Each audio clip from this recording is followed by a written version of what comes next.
تو اس میں میں نے یہ دیکھنے کی کوشش کی کہ اس دور میں کیا بحثیں تھیں جو لوگ کر رہے تھے. What was the idea of Pakistan جو کہ پوسٹ 47 جس پر بحث ہو رہی تھی, کہ یہ ایک ہم یہ سمجھتے ہیں عمومی طور پر جو ہمارے ہاں پاکستان کی ہسٹری کا جو نیریٹو ہے, جو اکیڈیمک نیریٹو بھی بہت رہا ہے by the way, and I don't blame that کہ وہ صرف اور صرف 9/11 اور ٹیررزم اور ایکسٹریمزم اور military and martial law which is all true اس تک محدود رہا ہے. لیکن اور یہ آئی ہے کہ آبجیکٹو ریزولوشن پاس ہوا اور اس کے بعد پھر پھر ایک مارشل لا آیا, پھر دوسرا آیا, پھر ملک ٹوٹ گیا, پھر اسلامائزیشن ہوئی, پھر وہ again that's a legit kind of like trajectory. لیکن یہ ہے کہ اس کے علاوہ بھی بہت کچھ ہوا کہ پاکستان میں اور یہی میں کتاب میں دکھانا چاہتا ہوں کہ ایک ایڈیولوجیکل کنٹسٹیشن بہت اسٹرانگ رہی ہے, اور خاص طور پر ان لوگوں کی جانب سے جو ایسٹ پاکستان سے جن کا تعلق تھا, کیونکہ ان کی اسمبلیوں میں نمائندگی بھی تھی. اگین عام طور پر ہمارے پاس جو کاؤنٹر نیریٹو کے طور پر جو چیزیں سامنے آتی ہیں وہ لیفٹ کی ہیں, کہ لیفٹ نے ظاہرہ کہ بہت جد و جہد کی اور اس پر لوگوں نے لکھا بھی ہے, کامران نظر علی نے لکھا ہے اور لوگوں نے لکھا ہے. لیکن اس کے علاوہ بھی کیا کوئی ایسا کوئی کنٹسٹیشن تھی جو کہ اس بہت ڈومیننٹ اسٹیٹس نیریٹو کو چیلنج کر سکے, یا with in that was there any kind of like کیا کہنا چاہیے ڈی کلونیالٹی کا کوئی پروجیکٹ یا امیجنیشن تھی لوگوں میں. اینڈ آئی وڈ سے کہ یس there was a high degree of optimism that people were looking up to something new, that this is a new moment and we are going to create a new form of a new idea of a republic.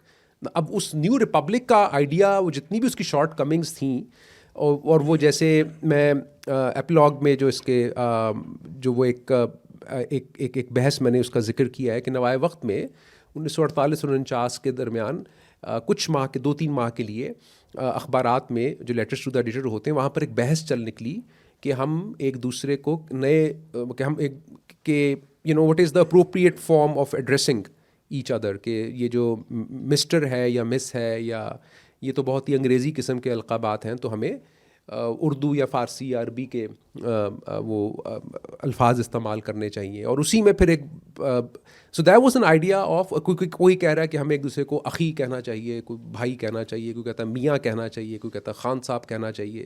جب کسی نے کہا نا کہ میاں کہنا چاہیے تو انہوں نے کہا نہیں میاں has very low cost kind of like connotations, right? So it quickly became, so the idea was that they're trying to come up with the idea of an Islamic brotherhood of sorts, right? So it's not Republican equality of all, it is still Islamic brotherhood. But even that Islamic brotherhood ka idea as a basis for this new state immediately collapses under the weight of its own contradictions, because it becomes very quickly a casteist debate. اور اس میں وہ بات آ جاتی ہے کہ وہ کسی نے کہہ دیا کہ نہیں سید کہنا چاہیے کیونکہ سیدی یا سید مینس عثمان صاحب مسٹر مطلب ہوتا ہے نا اس کا, تو اس پر کسی نے کہا نہیں یہ is exclusive to the family of the prophet and so on so forth. تو سو یہ وہ آئی تھنک یہ جو ایک طرح کے فشرز آپ کہہ لیجیے یا کریکس ہیں. So I was looking for these kinds of like anecdotal evidence or جو چیزیں تھیں, اور وہ پھر جب ملتی گئیں تو پھر اس سے جو ہے ایک نیریٹو بنتا گیا. So that's how the journey started.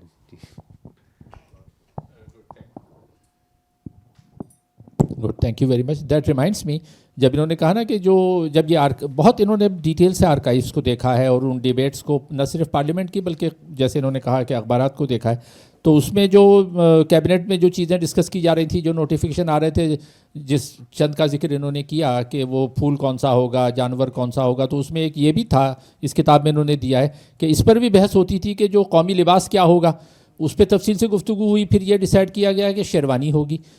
جب یہ ڈیسائیڈ کر لیا تو پھر اس پہ بحث ہو رہی تھی کہ شیروانی کی لینتھ کیا ہوگی, وہ کیا گھٹنے سے اوپر ہوگی, گھٹنے کے برابر ہوگی, یا گھٹنے سے نیچے ہوگی. تو کسی نے کہا گھٹنے سے اوپر ہوگی تو کتنے انچ اوپر ہوگی, گھٹنے سے اگر نیچے ہو تو کتنے انچ نیچے ہو. پھر فائنلی ڈیسائیڈ کیا گیا کہ بھائی گھٹنے سے نیچے نہ ہو, بس دیٹس اٹ. ہاں ایون بٹن پہ ڈسکس ہو رہا ہے کہ جی بٹن جو ہیں وہ شیروانی کے بٹن 5 ہوں گے یا 6 ہوں گے.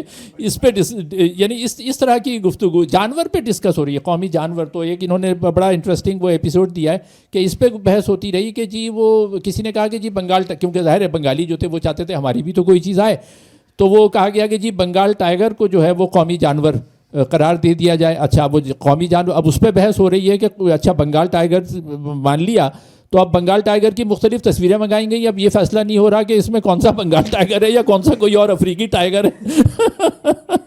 اور بعض میں تو انہوں نے یہاں تک کہا ہے کہ وہ اس طرح سے کنٹروورشل چیزیں ہو گئیں یا جن پہ فیصلہ نہیں ہو رہا تھا تو پھر وہ برطانیہ بھیجی جاتی تھی کہ اچھا جی آپ بتائیں. یعنی انٹرسٹنگلی ایک ایپیسوڈ ہے کہ جس میں رنگ پر فیصلہ نہیں ہو رہا ہے کہ جو ہرا ہوگا, کیونکہ ہرے کے تو مختلف شیڈ ہیں. اچھا اور وہ شیڈز جو ہیں وہ ابھی پچھلے 150 سال کی ہی ہے نا, کہ جس میں اتنے سارے کلر آ گئے. پہلے تو بس نیلا پیلا ہی ہوتا تھا. تو اب وہ پہلے تو کہہ دیا گیا کہ جی جو قومی پرچم ہے وہ ہرا ہو, لیکن جب پارٹیشن ہو گیا, ملک بن گیا, تو بھی ہرا کون سا ہو, ہلکا ہرا ہو, گہرا ہرا ہو یا نیوٹرل. تو اب انہوں نے وہ پوری اس کی ڈیٹیل دی ہے کہ یہاں سے جناب برطانیہ بھیجا گیا رنگوں کے اسپیشلسٹ کو, اور ان سے کہا گیا کہ جو مسلم لیگ کا جھنڈا جو تھا ہرا وہ ایک بھیجا گیا, اور کہا کہ یہ بتائیے کہ اس کا کون سا نمبر ہے کلر میں, تاکہ پھر ہم اس کو اسٹینڈرڈائز کریں. تو پھر جو برطانیہ میں لنڈن میں بیٹھے ہوئے جو رنگوں کے اسپیشلسٹ تھے انہوں نے وہ اس کا ایک خاص نمبر دیا کہ یہ نمبر ہے اور یہ نمبر اسٹینڈرڈ. ہاں ایک اور چیز جو اس میں انہوں نے لکھی ہے کہ یعنی ٹریویا پہ ہم بات کر رہے ہیں, تو ٹریویا میں یہ بھی تھا کہ وہ جو کریسنٹ ہے, ہلال جو ہے, تو وہ ہلال کا رخ ہاں کس طرف ہو, اس طرف ہو. اچھا ڈنڈا کہاں لگایا جائے, اگر یہاں لگایا جائے گا تو اس کا رخ ادھر ہو جائے گا, ادھر لگائیں گے تو ادھر ہو جائے گا. ایک عجیب قسم کی جو ہے وہ ڈسکشنز چل رہی تھی. خیر اس پہ ہم مزید بات کریں گے, لیکن یہ بڑی انٹرسٹنگ اور دلچسپ ہے, آدمی ہنستا ہے. اس سے مجھے یاد آیا ہنسنے سے کہ مجھے کسی نے ریسنٹلی ایک اسٹوڈنٹ نے جو آئی تھنک بیسٹ کمپلیمنٹ جو دیا میری کتاب پر, اس نے کہا کہ professor your book is really فنی. تو which I think is the biggest compliment. بھائی ایک ہسٹورین کے لیے اس سے بڑا کمپلیمنٹ کیا ہوگا. یعنی ہسٹری کو کہا جاتا ہے کہ روکھا سوکھا مضمون ہے, لوگ بور ہوتے ہیں. اگر ہسٹری کی کتاب پڑھ کے اس طرح سے ہنسی آئے تو اس سے بڑا کمپلیمنٹ آئی ایگری کہ اور کیا ہوگا. لیکن اس سے یہ بھی مطلب یہ کہ جس کو کہنا ستم ظریفی, کہ ہنسی بھی ہے اور افسوس بھی ہے کہ یار یہ اس قسم کی ڈسکشنز ہو رہی تھیں. خیر عاصم یہ بتائیے, اس میں اس کا آغاز ہی ہو رہا ہے قوم سے, نیشن جس کو ہم عام طور پہ کہتے ہیں, اور نیشن اسٹیٹ کی بھی ابھی آپ نے تھوڑی بات کی. پاکستان کے بارے میں بھی, انڈیا کے بارے میں بھی نیشن اسٹیٹ کی کوئی ایک ظاہر ہے لٹریچر جو تھوڑا بہت میں نے پڑھا ہے اس پر, اس میں یہ کہ کوئی ایسی ایک متفقہ ڈیفینیشن نیشن اسٹیٹ کی نہیں ہے جس پہ سب لوگ ایگری کریں. ایک تو یہ ہے کہ جی نیشن اسٹیٹ کا ایک تو یورپین تصور تھا کہ جی جہاں پر ایک زبان ہو, ایک ایتھنک اور لنگوسٹک یونٹی اگر ہو, جیسے فرانس میں زیادہ تر لوگ فرینچ بولتے ہیں اکثریت, دوسرے بہت کم ہوں گے, تو فرانس کو ایک نیشن اسٹیٹ کہا جا سکتا ہے. جرمنی اور اٹلی میں بھی نیشن اسٹیٹ بن گئیں 1870-71, اور اس سے پہلے اٹلی میں شاید 1848 وغیرہ میں یا 60 میں جب وہ یونیفیکیشن ہوا, جرمن اور اٹالین یونیفیکیشن. تو ایک تو وہ نیشن اسٹیٹ کا تصور ہے.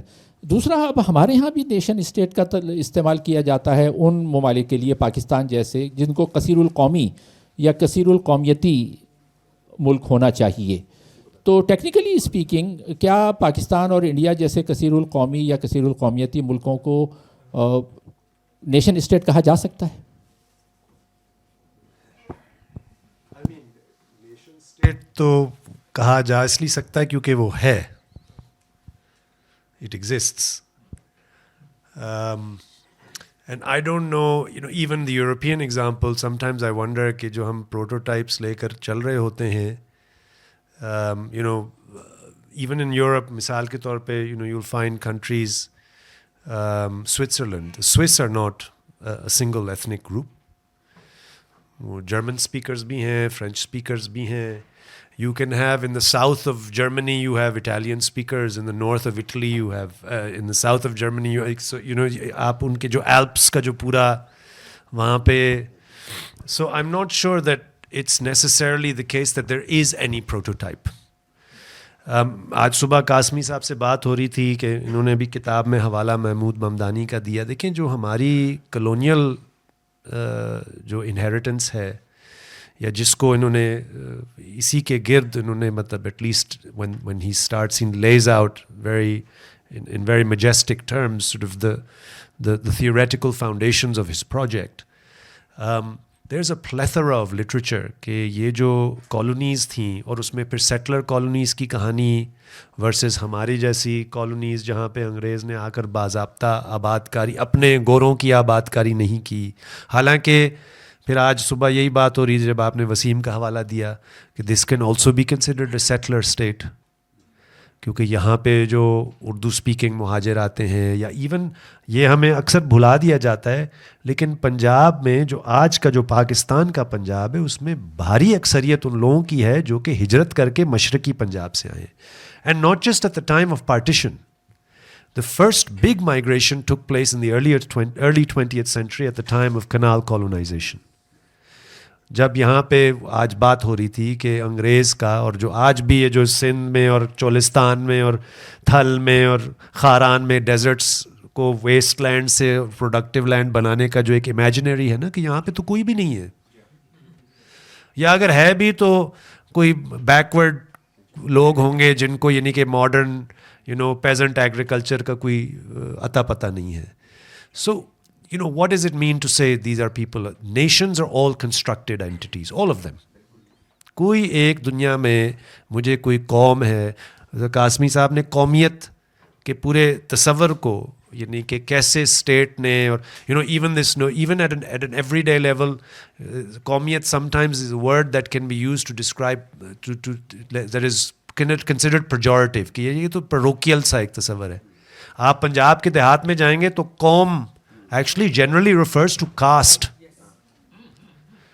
جب تہاڈی قوم کیڑی ہے, people are asking you کہ بھئی تم ذات پات کے معاملے میں ایون جو ہم شرافت جب ہم گھر مطلب کلاس روم میں اکثر ہوتا ہے کہ بھئی یہ لڑکیوں کو زبردستی شادی پر تو جی وہ میں نے جب کسی اسٹوڈنٹ بتاتی ہے کہ جی میں نے اپنی مرضی سے شادی کرنے کی کوشش کی تو خاندان نے کہا نہیں یہ تو شریف خاندان نہیں ہے. شریف کا کیا مطلب ہے؟ So I'm digressing, but my point is that nations, whether they be European nations or they be, nations that came out of the process of colonization, ہمارے یہاں تو the national project, whether it be the Muslim nationalist project, whether it be Congress's so-called composite nationalist project, these were all awwal to led by a very small segment of society. They had very particular ideas about, and different ideas, not all the same types of ideas, but particular ideas about what it meant کہ بھی ہم اب ہندوستان کی قوم کو آزادی دلوا رہے ہیں, یا سو کالڈ پاکستان کے کیس میں تو اور بھی پیچیدہ ہے. میں آج صبح بات کر رہا تھا کہ ہم اپنے آپ کو مسلمان بہت کہتے ہیں, لیکن مسلمان جو بڑے ملک ہیں دنیا میں ان کی تو سب اسلام سے پہلے بھی تو کوئی ایک شناخت ہے نا, کوئی زبان ہے, کوئی تہذیب ہے, تمدن ہے, عربوں کا ہے, ملیز کا ہے, فارسی دانوں کا ہے. پاکستانیوں کا اسلام سے پہلے کوئی شناخت ہی نہیں ہے نا. So there's something particular about Pakistan's nation building or, desperate desire. And these are, again, in those very banal ways. These, جو ہم کہہ رہے ہیں نا کہ ہم ہنس رہے ہیں, these are desperate attempts کسی طریقے سے کہ بھئی ہم کوئی ایک شیئرڈ امیجنری بنا لیں. اور وہ واقعی صحیح بات ہے کہ بنگالی کہہ رہے ہیں. آج صبح قاسمی صاحب نے بڑا زبردست جیسے بتایا کہ بھی اول تو مجھے بھی نہیں آج تک سمجھ آتا, لیکن بنگالیوں کو آپ کا قومی ترانہ کیا سمجھ آئے گا؟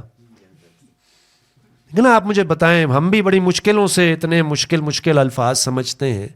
So are we trying to draw a lineage to some kind of continuation of Mughal culture? What does that mean for nation? There is no nation. There was no Mughal nation. It was an empire. And it went through various stages. And then we constructed out of that some notion that to be Pakistani means this. But by the way, to be American, what does it mean? What does it mean to be, I don't know, any of these countries? If you go to Indonesia, the Javanese versus the Sumatrans, ان کا اپنا ایک الگ کہانی ہے. Javanese culture with a great deep Hindu sort of imprint اور پھر اس کو کیسے اریز کیا گیا یا اس کو کیسے اسیمولیٹ کیا جاتا ہے.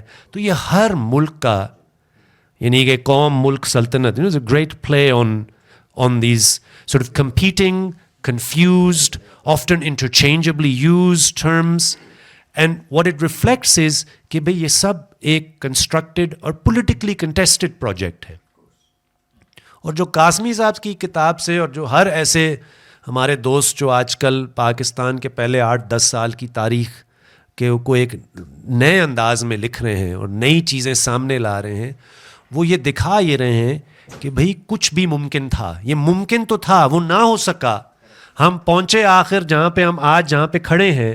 لیکن ایسا نہیں ہے کہ لوگوں نے کوئی متبادل تصورات رکھے نہیں, یا اس کے لیے لڑائی نہیں لڑی, یا اس کو جمہوری طریقے سے بھی. دیکھیں نا, بنگالیوں کی ساری کہانی یہی ہے کہ انہوں نے ہر جمہوری طریقے کو اپنانے کی کوشش کی اور ہر موقع پہ ان کو ٹھوکریں کھانی پڑی, چاہے وہ قوم, even this idea. So to go back to your original question, yes, this is a multinational state. The sooner we acknowledge it, the better. India acknowledges that in some way, in a different kind of way, right? Because they call it the Union of India, and there are different states. اور آپ دیکھیں ہندوستان میں بٹوارے کے وقت 11 ریاستیں تھیں, اب 29 ہو چکی ہیں. تلگو اسپیکنگ, انہوں نے کہا جی, انہوں نے ہنگامہ شور ڈالنے, انہوں نے کہا جی ٹھیک ہے آپ تلنگانہ بنا لیں, رائٹ. ہمارے یہاں 5 تھے, ماشاءاللہ ہم 5 سے 4 پہ آ گئے. تو اب یہ فرق ضرور ہے, لیکن that doesn't mean we should consider our self so exceptional کہ ہمارا نیشن اسٹیٹ پروجیکٹ بہت ہی ٹارچرڈ ہے اور باقی بڑے امن اور جمہوری طریقے سے ریزالو ہو رہے ہیں. آپ مودی سرکار کا دیکھیں, وہ پوری ری رائٹنگ آف ہسٹری کرنے کی کوشش کر رہے ہیں نا, اینڈ کافی حد تک. مطلب میں اکثر کہتا ہوں کہ مودی, وہ ضیاء الحق زندہ ہوتا تو وہ this is what he wanted to do, right. Modi has means, technological means in particular, that Zia ul-Haq would have had fantasies about.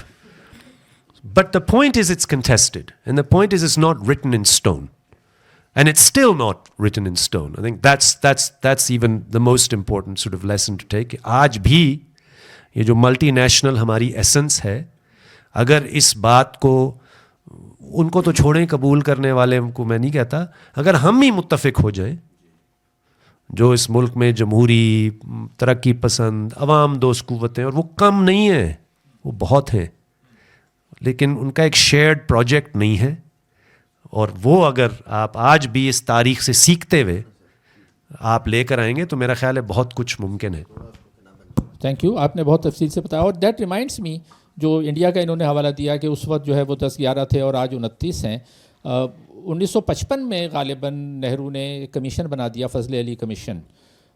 Muslim supreme court کے جج تھے, غالباً چیف جسٹس بھی تھے ریٹائرڈ, تو ان کی سربراہی میں کمیشن بنایا, اور وہ جسٹس فضل علی کمیشن کو یہ ذمہ داری دی گئی کہ آپ لسانی بنیادوں پر یہ دیکھیں کہ پورے ہندوستان میں ایسے صوبے بنائے جائیں جہاں ایک زبان بولنے والے اکثریت میں ہوں, تو اس کو ملا دیا جائے. تو اس کمیشن کی ریکمنڈیشن کے نتیجے میں یہ ہوا کہ مثال کے طور پہ اگر مرہٹی زبان بولنے والے لوگ نیچے حیدرآباد میں ہیں یا کرناٹک میں ہیں, تو ان کو نکال کے اس حصے کو مہاراشٹر کے ساتھ ملا کے مہاراشٹر بنا دیا گیا. اگر کنڈا بولنے والے دوسرے صوبے میں ہیں تو اس طرح سے انہوں نے میسو ری آرگنائزیشن کی لنگوسٹک بیسس پہ, and that they could do thanks to their constitution. ان کا کانسٹیٹیوشن, یہ بڑی انٹرسٹنگ بات ہے, ہم سب انڈیا جمہوری ملک ہے, لیکن ان کا کانسٹیٹیوشن صوبے کو یا اسٹیٹ کو یہ اختیار نہیں دیتا کہ وہ اپنی حدود میں رد و بدل کر سکے. یہ اختیار صرف مرکزی حکومت نے اپنے پاس رکھا ہے. اور وہاں کی انڈیا کی جو کانسٹیٹیوشنل ڈیبیٹ تھی اس میں یہ بات ہوئی تھی کہ اگر صوبوں کی حدود میں رد و بدل کیا جائے گا تو اس کا اختیار کس کے پاس ہوگا؟ کیا صوبے سے پوچھا جائے گا؟ ہمارا جو 18ویں ترمیم کے بعد جو کانسٹیٹیوشن ہے اس میں کوئی بھی رد و بدل صوبے کی مرضی کے بغیر نہیں کیا جا سکتا, وفاقی حکومت نہیں کر سکتی. وہ صوبہ خود ریزولوشن پاس کرے کہ ہاں ہم اس صوبے کے, مثلا اگر سرائی کی صوبہ بننا ہے, تو جب تک پنجاب کی اسمبلی یہ پاس نہیں کرے کہ ہم اس کو توڑنا چاہتے ہیں, وفاقی حکومت نہیں کر سکتی. لیکن انڈیا میں یہ کیا جا سکتا ہے, اور اسی لیے وہ تلنگانہ کا صوبہ یا دوسرے بھی جو صوبے بنائے گا, انہوں نے کہا کہ یہ بن رہا ہے تو بنے گا. ٹھیک ہے. اچھا یہی اسی سوال کو ذرا آگے بڑھاتے ہیں کیونکہ وہی نیشن اسٹیٹ کی کیونکہ قوم بنیادی چیز ہے.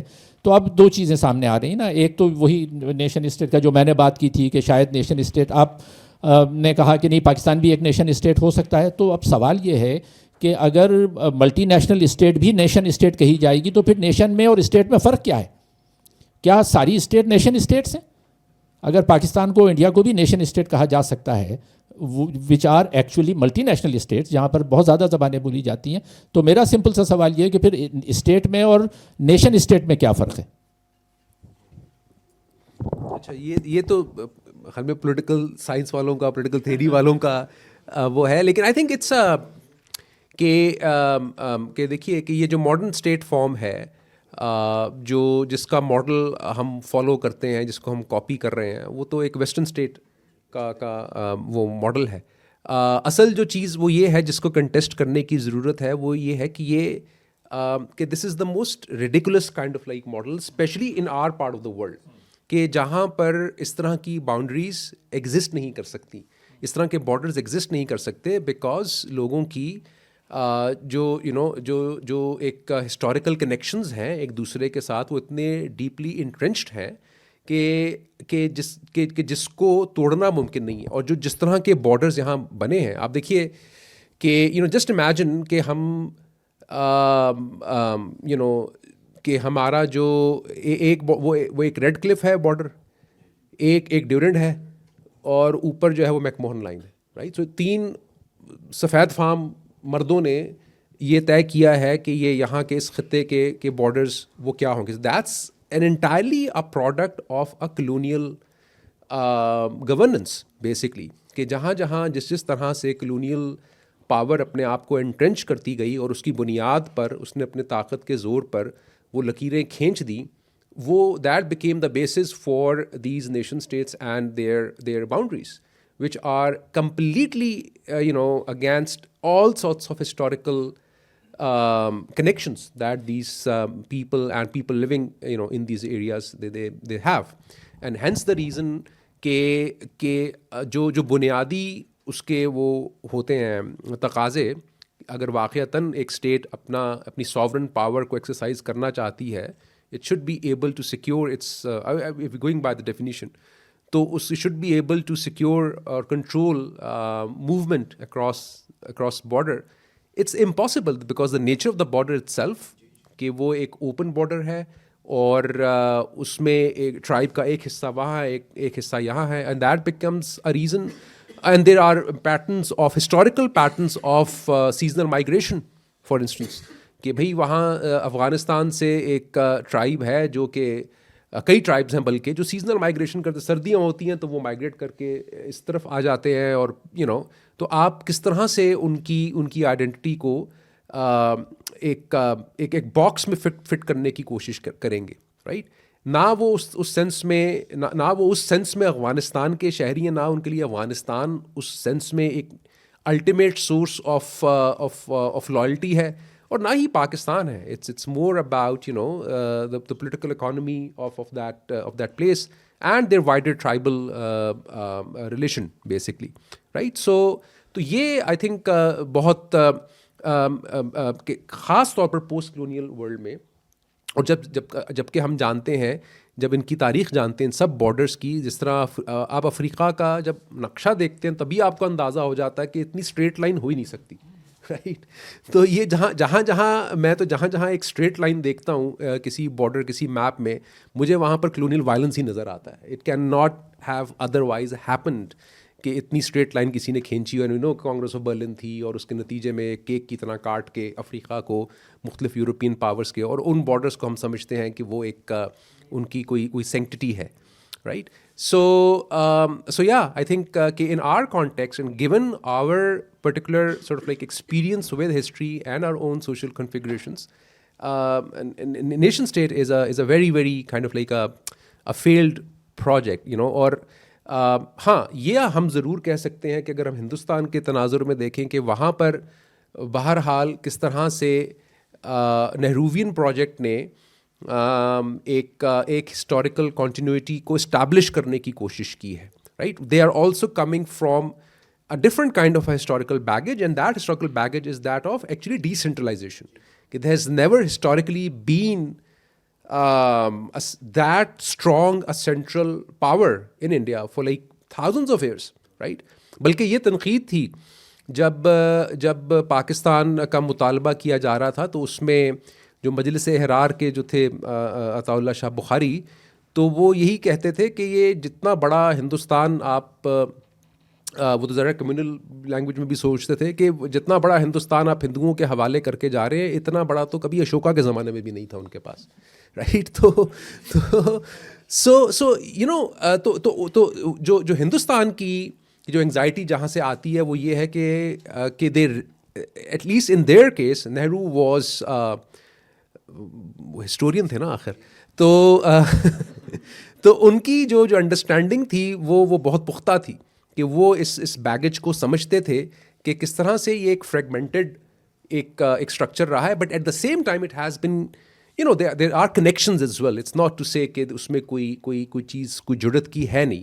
سو how to establish an Indian republic کہ جہاں پر اس ہسٹوریکل جو لیک ہے اس کا کچھ حد تک مداوع بھی ہو سکے، اور تاکہ ہندوستان کی وحدت بھی قائم رہے اور اٹانومی بھی جو ہے وہ برقرار رہ سکے. اینڈ ہینس جس طرح آپ فرما رہے ہیں کہ وہاں پر اسٹیٹ کا کانسیپٹ ہے، وہ پروونس نہیں کہتے، وہاں اسٹیٹ کہتے ہیں، وہاں پر ریجنل آئیڈینٹی کو ریکگنائز کیا گیا، زبان کو ریکگنائز کیا گیا.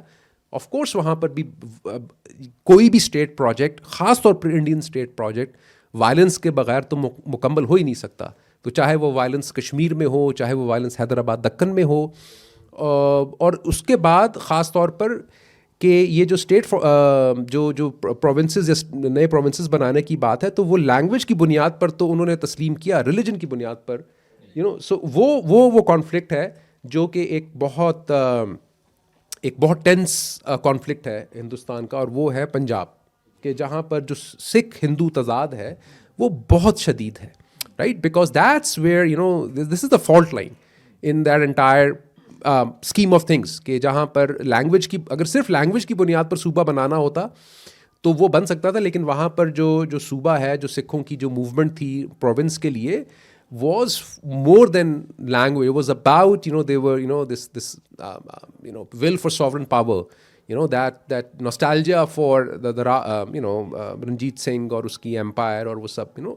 تو یہ I think فرق ہے پاکستان اور ہندوستان کے اپنے ایکسپیرینس میں کہ جو نیشن اسٹیٹ میکنگ کا جو پروجیکٹ ہے وہ انہوں نے کس طرح مختلف انداز میں اس کو پرسیو کیا. اور پنجاب کا آپ نے اچھا حوالہ دیا، جو انڈیا کا مشرقی پنجاب تھا اس کے بھی کئی ٹکڑے ہوئے، میرا خیال ہے کم از کم 3 تو انہوں نے بنا دیے. ہریانہ کو الگ کیا، ہماچل پردیش اوپر چلا گیا، اور خود جو ان کا مین پنجاب ہے وہ ظاہر ہے سکھ میجورٹی رہ گیا، تو اس میں ظاہر ہے تھوڑا بہت ریلیجن کی کنسیڈریشن بھی آ جاتی ہے کہیں نہ کہیں. عاصم، ان کی کتاب کا جو پہلا چیپٹر یا سیکشن ہے اس میں انہوں نے زیادہ سٹیزن شپ پر ہی بات کی ہے، اور وہ بہت تفصیل سے انہوں نے آرکائیوز کھنگال کر یہ بتلایا ہے کہ جی پاکستان اور ہندوستان جب الگ ہوئے تو شروع میں تو ظاہر فری موومنٹ تھی، جو چاہے آ جا سکتا تھا. پھر اس کے بعد سرٹیفکیٹ ایشو کرنے شروع کیے گئے کہ بارڈر پہ سرٹیفکیٹ ایک دے دیا جائے گا. اس کے بعد پھر 51 کے بعد جو ہے وہ ویزا باقاعدہ ایشو ہونا شروع ہوا، لیکن اس میں بہت ریلیکسیشن رہی. پھر 54 میں مختلف قسم کی قوانین لاگو کیے گئے. اچھا، اور اس کے بعد 54 کے بعد بہت مشکل ہو گیا یعنی ادھر ادھر آنا جانا. خود میرے والد صاحب بھی جب وہ بامبے سے آئے تھے، پہلے آتے جاتے رہے، 51 میں آئے پھر چلے گئے، 52 میں آئے پھر چلے گئے. کہتے ہیں جب میں 54 میں آیا تو اس کے بعد پھر میرے لیے آنا جانا مشکل ہو گیا، تو دین ہی اسٹیڈ ہیئر مائی اون فادر. تو وہ سوال یہ ہے کہ ظاہر ہے پاکستان بنانے میں ہندوستان کے مسلمانوں کا بڑا کردار تھا، شاید یہاں سے بھی زیادہ بڑا کردار تھا یو پی بہار کے مسلمانوں کا. انہوں نے پاکستان بنانے میں جو بھی بھلا برا کردار ادا کیا، لیکن اس کے بعد 5-7 سال بعد ان کی اپنی آمد و رفت بند ہو گئی، آ نہیں سکتے تھے، اسپلٹ فیملیز تھی، نہیں آ سکتے تھے، ریاست کا فیصلہ تھا. لیکن وہی ریاست افغان بارڈر پہ جس کا انہوں نے حوالہ دیا، 70-80 سال سے ہم دیکھ رہے ہیں کہ روزانہ ہزاروں ادھر سے ادھر آنا جانا جو ہے وہ فری موومنٹ ہے، شروع سے ہے. اور پچھلے 40 سال میں تو جب سے یہ افغان جہاد کا پروجیکٹ شروع ہوا اس کے بعد تو بالکل ہی بارڈر کھول دیے گئے. آج کے اخبار میں تھا کہ تقریباً 30 لاکھ افغان تو اس وقت یہاں موجود ہیں. تو میرا سوال یہ ہے کہ یہ ہماری ریاست کی پرائیورٹیز کیا ہیں کہ آپ وہاں سے 2-2.5 لاکھ بنگالیوں بہاریوں کو لانے کے لیے ریلیکٹنٹ ہیں کہ وہ نہیں آئیں گے, اور دوسری طرف جو ہے وہ 2-2.5 ملین ہوں یا 3 ملین ہوں وہ بہت آرام سے آج آتے جاتے ہیں, جبکہ ان مسلمانوں نے جنہوں نے پاکستان بنانے میں کردار ادا کیا وہ آ نہیں سکتے, جن کے بارے میں ہم کہتے ہیں کہ جو شروع سے پاکستان کے مخالف رہے افغانستان, ان کے لیے فری موومنٹ رہی. یہ کیا اسٹیبلشمنٹ کی لاجک ہے؟ کوئی سوچا سمجھا پلان ہے یا یہ خود بخود ہو رہا ہے؟ میں اکثر جب اس طرح کا سوال آتا ہے تو میں جواب یہ دیتا ہوں, مجھ سے تو کوئی مشورہ نہیں کرتا کہ ان کا پروجیکٹ کیا ہے یا وہ کیوں کر رہے ہیں. It is a bundle of contradictions, but just تھوڑا سا I think it's important for us to be reminded کہ آج کل افغان ریفیوجیز کی پر کافی برا وقت آیا ہوا ہے, ایسی بات نہیں ہے, اور ان کو نکالا بھی جا رہا ہے. اس شہر کے اندر صبح شام پکڑ دھکڑ ہوتی ہے. اینڈ قاسمی صاحب has mentioned it. Sana Alimia's book is also a majestic piece of work about how Afghans have changed urban Pakistan. So yes, آپ کی بات صحیح ہے. یہ تو خیر اگر ہم صرف 40 سال کی بات نہ کریں, یہ تو 48 میں کشمیر والی جنگ ہے, وہ بھی آپ کو پتہ ہے کہ کیسے ریاست نے لشکر جو ہے نا پشتون لشکروں کو موبلائز کیا. وہی قاسمی صاحب والی بات, اب اس کو ہم کہیں کہ وہ پاکستان میں تھے افغانستان میں تھے, it was all a blur anyway, but those certain tribes were mobilized, and that has always been the policy, right? We call it strategic depth. It's to make Kabul into your 5th province, because ایک تو آپ نے خود ہی گوا دیا, تو آپ نے کہا چلو اس کی جگہ کوئی ایک اور رکھ لیتے ہیں. تو اب اس میں جو آمد و رفت ہوتی ہے افغانوں کی, ایک وقت تک تو وہ کیمپس تھے, کیمپس میں وہ پشاور میں ہوں, وہ اسلام آباد میں ہوں, وہ کیمپس میں ٹریننگ ہوتی تھی. وہ کیمپس صرف شہروں میں نہیں ہوتے, یہ ایک پوری میرا خیال ہے جانی پہچانی چیز ہے. But I don't think it's necessarily about any particular ethnic group یا any particular category of people کو کوئی سرکار زیادہ پسند کرتا ہے دوسروں کو. وہ اگر آپ دوسری طرف دیکھیں تو ایویکیوئی پراپرٹی کے نام پر جو کچھ پہلے سالوں میں ہوا, آج قاسمی صاحب was talking about Sara Ansari and William Gould's work. I mean, they've tirelessly documented these processes of how in the early years, what it meant and how citizenship, I think that's part of where perhaps some of your inspiration for this work also comes from. کہ بھئی اب آپ وہاں کوئی بھی بندہ آ کر منہ اٹھا کر کہتا جی میں یہاں سے آیا, میرے پیچھے سے اتنی ایکڑ جگہ تھی اور اس کو جگہ مل جاتی تھی, اور وہ افغان کو تو نہیں ملتی تھی نا. وہ تو یہی آپ جو بتا رہے ہیں کہ یو پی سی پی سے کوئی آیا ہوا. So at different times there is different instrumentalities. This is not a state that, ہاں یہ ہم ضرور کہہ سکتے ہیں کہ ہم قوموں کی بات کر رہے ہیں اور کثیر القومی ملک کی بات کر رہے ہیں, تو یہ ممکن نہیں ہے کہ ہم اس چیز کو تسلیم نہ کریں کہ کئی قومیں یہاں پہ ہمیشہ ہی ذلیل ہوتی رہی. مطلب بلوچوں کے ساتھ تو جو آج بھی ہو رہا ہے, جو شروع دن سے ہوا, so there's some categories of nations which have been particularly oppressed and particularly, faced a particular kind of, frankly, there's no other word to use, but a very, colonial sort of modality in dealing with them. کئیوں پہ اگر اس طرح violence اور اس طرح کا بہت جبر نہیں بھی ہوا, لیکن آپ گلگت بلتستان دیکھیں, عجیب و غریب تماشا ہے. آج صبح بات ہو رہی تھی کہ نیشنل اینیمل پاکستان کا مارخور, ٹھیک, لیکن جی بی کا آئین میں ذکر ہی نہیں ہے. تو یعنی کہ تضادات کا تو ایک اتنا ایک لمبی فہرست ہے کہ بندہ کون سی بات کرے. But you're right to note that at different times these borders have been closed or open. I mean, by the way, آج کل تو یہ چمن اور تورخم کا بارڈر کا کافی مسئلہ ہے. چمن پہ گزشتہ 6 مہینے سے ایک سمجھ لیں کہ دھرنا ٹائپ احتجاج چل رہا ہے, اور وہ عام بندے ہیں جو کہ وہی والی بات ہے, صبح جاتے ہیں ادھر آتے ہیں واپس آتے ہیں اور ان کا روزی روٹی چلتی ہے. ہاں ان کو مصیبت میں ڈال دیا. کالے شیشے والی گاڑی کو کوئی نہیں روکتا. مطلب آپ نے اسمگلنگ کا آپ نے آج کل بڑا چرچا کیا ہوا ہے, تو جو بڑے اسمگلر ہیں وہ اپنی مرضی کرتے ہیں, لوگ ذلیل ہوتے ہیں. اور اس کے باوجود بھی, to come back to the book, اس کے باوجود بھی لوگ کچھ نہ کچھ پھر بھی اپنے لیے رستے نکالتے ہیں. مثلاً یہ جو افغان اور پشتون والا معاملہ، میں خود مطلب چشمدید گواہ ہوں، اور آج کل یہ پھر سے شروع ہونے والا اتفاق سے، لیکن آج سے 10 سال پہلے اس شہر کے اندر سب سے بڑی جو کچی آبادی تھی وہ پشتونوں کی کچی آبادی تھی، اور وہ اس کو انہوں نے 2 مہینے پروپیگنڈا کیا کہ یہ سارے افغان ہیں، دہشت گرد ہیں، ملیا میٹ کر دیا، ہمارے اوپر بھی دہشت گردی کے پرچے بنا دیے کہ آپ افغان کے سہولت کار ہیں.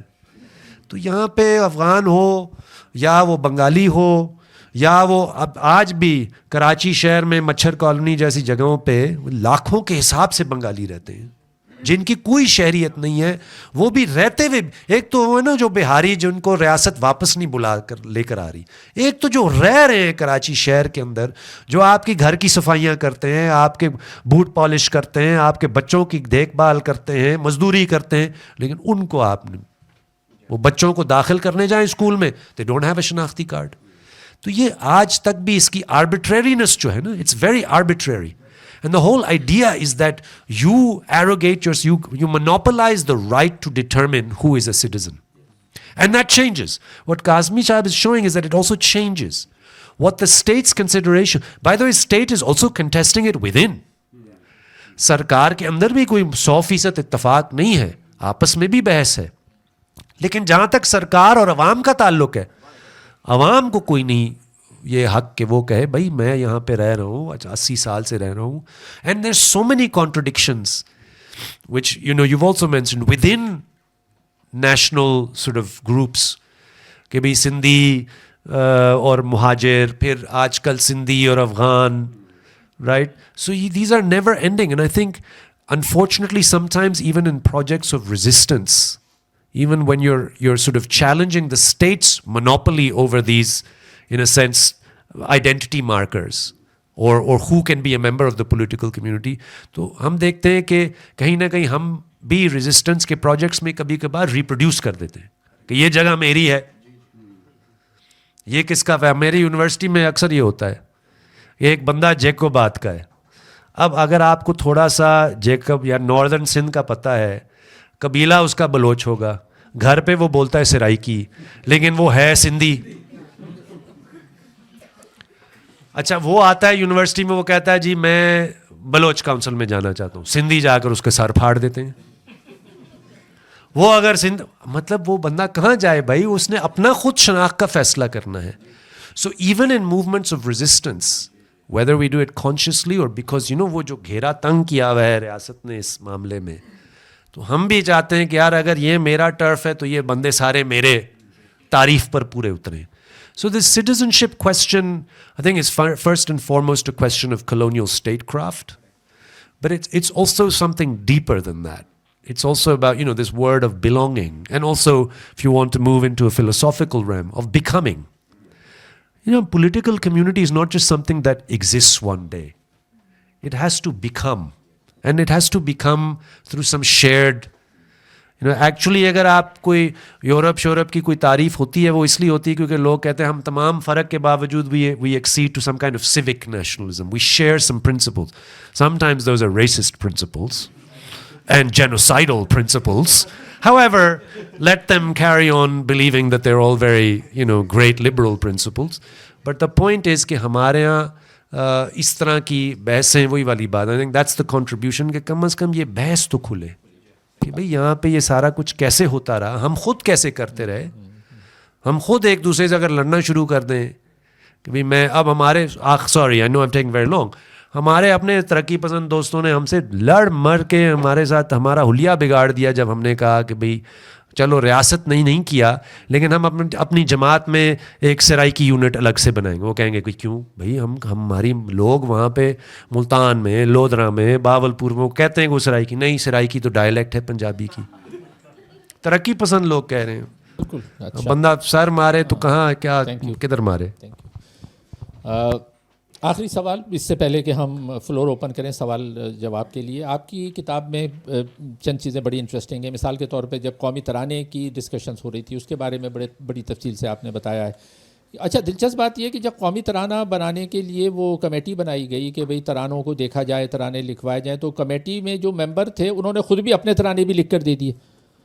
اب بھائی جس کمیٹی کو منتخب کرنا ہے اس میں یعنی حفیظ جالندھری اس کمیٹی کے ممبر، زید بخاری جو اس کمیٹی کے ممبر تھے انہوں نے لکھا ہے, انہوں نے بھی اپنا ترانہ لکھ کے دے دیا. اب دونوں اس کوشش میں ہے کہ ہمارا ترانہ منظور ہو جائے. اچھا ہوا یہ کہ جو حفیظ جلندری ظاہر بڑے شاعر تو تھے, ان کی جو نغمگی تھی یا جو بھی ان کی فلو تھا پوئٹری میں, وہ تو ظاہر مسلم ہے ان کی شاعرانہ جس کو کہا جائے عبور باریکیوں پہ, وہ زید بخاری میں نہیں تھا. تو ظاہر یہ تو پھر زید بخاری نے کوشش یہ کی کہ اچھا چلیں آپ ان کا کر لیں تو میرا بھی 1-2 پیراگراف اس میں ڈال لیں. یعنی یہ باقاعدہ ہوا ہے. زید بخاری کہہ رہے ہیں کہ اچھا میجورٹی زیادہ ان کا لے لیں ترانہ حفیظ جالندری کا, لیکن میرا بھی 1-2 ڈال دیں. اچھا اس پہ حفیظ جالندری کہہ رہے ہیں نہیں یہ کیسے, پھر تو میرا نہیں رہے گا, یہ تو پھر 2 آئیں گے. یہ اس قسم کی ہے, آج بڑے لوگ ہیں اور یہ اس قسم کی جو ہے ڈسکشنز ہو رہی ہیں. اور بھی آگے جہاں انہوں نے رویت ہلال کا ذکر کیا ہے وہ بڑی دلچسپ گفتگو ہے کہ جب یعنی چاند دیکھنا, اور وہ ایک مسئلہ پاکستان میں رہا ہے 80 سال سے کہ چاند دیکھا گیا نہیں دیکھا گیا, عید کب منائی جائے گی, گریٹ کنٹروورسی جس کا آپ نے تفصیل سے 1961 کی, کہ جب ایوب خان نے فائنلی سوچا کہ بھئی اب ایک اس کو سینٹرلائز کیا جائے, اور اس نے دنیا بھر سے دوسرے ماڈل, ایجپشن ماڈل, اور یہ کیونکہ ایک ماڈل یہ آ رہا تھا کہ جی فاطمیوں نے تو کب سے بنا لیا کہ بھئی چاند پریڈکٹ کر لیا انہوں نے کہ بھئی یہ چاند کا یہ ہوگا. تو ان کی جو ابھی بھی پاکستان میں جو بوہری ہیں وہ فاطمی کیلنڈر کو فالو کرتے ہیں. تو بوہری ہمارے جو دوست جو ہیں کراچی میں زیادہ رہتے ہیں, تو ان کو پتہ ہوتا ہے کہ ہماری عید کب ہوگی اور پہلا رمضان کب ہوگا. 10 سال بعد کب ان کی عید ہونی ہے وہ بھی ان کو پتہ ہے, کیونکہ وہ فاطمی کیلنڈر وہ فالو کر رہے ہیں جو 1000 سال پہلے بنا تھا. پاکستان میں جب یہ کوشش کی گئی تو ملا ظاہر اس کا بڑی تفصیل سے انہوں نے ذکر کیا. لیکن آپ سے سوال آخری یہ ہے کہ یہ ساری چیزیں کھودتے ہوئے آپ کو ظاہر ایک آپ نے ایکنالج بھی کیا ہے کہ آپ کے بڑے بھائی چونکہ بیوروکریسی میں یاسر پیرزادہ انہوں نے آپ کی ہیلپ کی, لیکن ویسے آرکائیوز کو یعنی ان چیزوں کو ایکسیس کرنے کے لیے آپ کو اس کتاب کو لکھنے میں کن مسائل کا سامنا کرنا پڑا, وہ کچھ ہمیں بتائیے کہ ہاؤ ایزی اور difficult it was to write that book. نہیں, یہ بالکل درست آپ فرما رہے ہیں کہ پاکستان میں as a historian lot of opportunities نا. پاکستان میں تاریخ اس طرح سے اتنی رچ لوگ یہاں نہیں لکھتے رہے, اس کیونکہ یہاں پر سوائے 2 قومی نظریے کے یا مسلم لیگ یا جنا اس سے بڑھ کر کچھ خاص لکھا نہیں جاتا تھا. اور اگر آپ انہی موضوعات پر لکھنا چاہتے ہیں تو وہ اس میں بہت آسانی ہے کہ اگر آپ نیشنل آرکائیوز کبھی آپ کا جانا ہو تو ان کا جو ریڈنگ روم ہے وہاں پر جنا papers, Muslim league papers and Fatima جنا پیپرز, ان کی کاپی موجود ہے. آپ کو بلکہ کوئی وہ ریکویسٹ بھی نہیں دینا پڑتی, آپ جسٹ وہ شیلف سے نکالیے اور خود ہی اس کو پڑھنا شروع کر دیجیے. لیکن اگر جو باقی جو ڈاکومنٹس ہیں ان تک رسائی جو ہے وہ مشکل ہے. NDC میں ایسا نہیں ہے, NDC میں نسبتاً آسان ہے. NDC کا لیکن اگین یہاں بیوروکریٹک جو پروسیجرز ہیں وہ بدلتے رہتے ہیں. جب میں شروع میں جب گیا وہاں 2010-11 میں کہیں, تو اس وقت یہ الاؤڈ تھا کہ آپ جو منٹس ہیں اس کے وہ بھی آپ پڑھ سکتے ہیں, اس کی بھی آپ کاپی بنا سکتے ہیں. پھر کسی جوائنٹ سیکرٹری نے آ کر فیصلہ کیا کہ نہیں منٹس نہیں پڑھ سکتے, آپ کو صرف decision. So I am not interested in the decision. مجھے تو بھائی ڈیسیجن تو ہمیں پتہ ہے کیا ہوا ہے, وہ تو بیڑا غرق ہی ہوا ہے. تو اصل میں دیکھنا یہ ہے کہ اس ڈیسیجن میں کس نے کیا حصہ ڈالا, کیا ان کا آرگومنٹ تھا, وہ اصل چیز وہ نہیں. اچھا دوسرا, لیکن آئی تھنک آئی وڈ جس طرح آپ کہہ رہے ہیں, I must acknowledge my privilege یہاں, اور خاص طور پہ میری یونیورسٹی کی پریویلیج بہت زیادہ ہے کہ یونیورسٹی کے اپنی ایک اس کی وجہ سے لوگ تعاون کرتے ہیں بعض دفعہ. اور دوسری بات یہ ہے کہ یونیورسٹی کی وجہ سے مجھے متعدد دفعہ فنڈنگ ملی, جس کی وجہ سے میں فریکوینٹلی اسلام آباد, کراچی یا ڈھاکہ بھی میں نے سفر کیا, اور وہاں پر جا کر for an extended period of time میں اپنی وہ ریسرچ کر سکا. سو آئی تھنک یہ سارے وہ معاملات ہیں کہ جو بھی لوگ آپ میں سے ہسٹری کے اسٹوڈنٹس ہیں یا ہسٹری کے موضوعات پر ریسرچ کرتے ہیں, کہ پاکستان میں آرکائیوز جو ہیں وہ آرگنائز نہیں ہیں, لیکن یہ ہے کہ وہ رچ بہت ہے, رائٹ. سو اور چونکہ اس پر کسی نے کام نہیں کیا ہے, لہٰذا اگر آپ کبھی اس آرکائیو تک آپ کی رسائی ہو جاتی ہے تو تب آئی تھنک اس میں سے بہت دلچسپ چیزیں نکلتی ہیں. ابھی اس کی میں چھوٹی سی مثال دوں کہ ابھی ہوا یہ کہ جو لاہور کا قلعہ ہے وہ آرکیولوجی والوں کے پاس تھا, تو وہ پھر آ گیا ورلڈ سٹی اتھارٹی کے قبضے میں. تو ورلڈ سٹی اتھارٹی نے جب وہاں وہ ٹیک اوور کیا تو ایک کمرے میں ایک جہاں تو وہاں پر آرکیولوجی والوں نے اپنا پورا ریکارڈ ڈمپ کیا ہوا تھا. اینڈ ٹرنز آؤٹ کہ وہ اٹس اے رچ آرکائیو. کہ جان مارشل جو کہ آرکیولوجیکل سروے آف انڈیا کے جب ڈائریکٹر تھے اور ہڑپا اور یہ جب یہاں ایکسکیویشن ہو رہی تھی تو یہاں سے وہ لاہور سے وہ ہوتی تھی کنٹرول یا مانیٹر. اس کی ڈائریز ہیں, فیلڈ نوٹس ہیں, باقی چیزیں ہیں, ہزاروں فائلز ہیں, رائٹ. تو اب یہ ایک نئی آرکائیو جو کہ پچھلے 70 سال سے کسی کو اس کا علم ہی نہیں تھا کہ وہ ایگزسٹ کرتی ہے, وہ اب ریسنٹلی اٹ ہیز سرفسڈ. تو اسی طرح اور بھی بے تحاشا ایسا مواد ہے جو کہ لوکل ڈسٹرکٹ لیول پر فار انسٹنس موجود ہے, اور but it takes a lot of time and effort and contacts as well I would say, کہ جس کی وجہ سے آپ ان جگہوں تک رسائی کر سکتے ہیں اور ان چیزوں کو پھر نکال سکتے ہیں. شکریہ. ایک چیز انہوں نے اور اس میں انٹرسٹنگ بتائی ہے کہ جب ایوب خان نے ٹیک اوور کیا تو اس نے چونکہ وہ سیاستدانوں کے خلاف پوری کارروائیاں کرنی تھی تو مسلم لیگ کے خلاف خاص طور پہ, کیونکہ اس سے پہلے مسلم لیگ ہی زیادہ تر اقتدار میں رہی, تو ثابت کرنا تھا کہ سارے مسلم لیگ ہی کرپٹ ہیں, یہ ہیں. تو پورے مسلم لیگ کا ریکارڈ انہوں نے اٹھا لیا اور وہ اٹھا کے کہیں ڈمپ کر دیا. اشتیاق حسین قریشی جو تھے, جو ہسٹورین کوالیفائڈ ہسٹورین تھے, جو ان کی اورینٹیشن جیسی بھی ہو, لیکن وہ ان کو جب پتہ لگا تو انہوں نے کہا بھائی یہ تو ہمیں دیا جائے. تو جب وہ نکالے گئے تو پتہ لگا کہ وہ بوریوں میں بھر کے وہ سارا ریکارڈ جو ہے وہ کہیں ڈمپ کیا ہوا تھا, انتہائی خراب حالت میں. پھر انہوں نے وہاں سے نکال کے وہ کراچی یونیورسٹی پہنچایا. تو یہ کیا گیا ہے ہمارے یہاں. بہرحال the floor is open for question and answer. بہت شکریہ. چلیں, بہت شکریہ. Thank you, thank you. السلام علیکم. ندیم پراچا صاحب کی ایک کتاب ہے, ایم شور آپ نے پڑھی ہوگی, it's called points of entry, اور اس میں وہ ڈسکس کرتے ہیں کہ at the end of the book it's a collection of essays about different ethnicities in Pakistan. In the end of his book, he says کہ I don't know what the exact way forward is, but it seems to me that the way forward for this country is to embrace the diversity within it. So, although I don't exactly agree with that statement, what do you see as the way forward to create a sense of identity within Pakistan? نہیں, اگر آپ نہیں سمجھتے کہ diversity کو embrace کرنا چاہیے تو آپ کیا چاہتے ہیں, ڈائیورسٹی کو ختم کر کے آگے بڑھیں گے یا؟ بیکاز کہنا یہ بہت آسان ہے کہ ڈائیورسٹی ایکوائر کرنی چاہیے, but to justify Pakistan as a state آپ کو جسٹیفیکیشن بھی تو کوئی چاہیے ہوگی. بیکاز اگر آپ خالی کہو کہ یہ نیشن کریٹ کلونیلسٹ سے نکلنے کے لیے کریٹ کیا گیا, تو پھر انڈیا اور پاکستان کے بیچ میں جو فالٹ لائن ہے, جو بارڈرز الگ ہیں, ان میں کوئی جسٹیفیکیشن نہیں ہے, ایگزسٹ نہیں کرتی.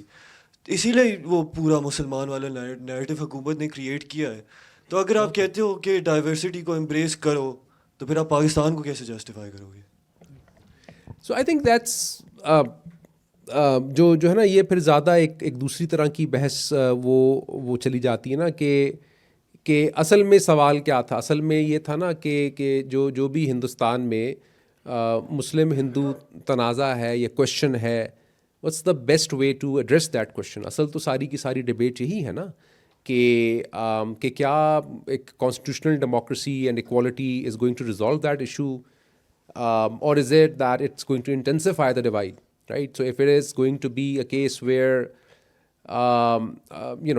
if the understanding is, which is flawed, I think, that a Hindu is always going to vote for a Hindu candidate, then there's going to be a perpetual an absolute and overwhelming Hindu majority and Hindu capture of the state, which will be detrimental to the interests of the Muslim minority, right?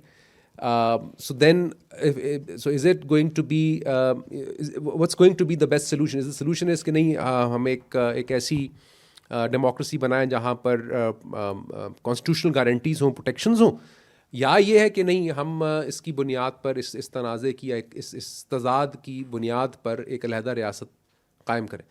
سو جو دوسرا solution تھا وہ جیت گیا, اس کی زیادہ پذیرائی ہوئی اور ایک نئی ریاست بن گئی.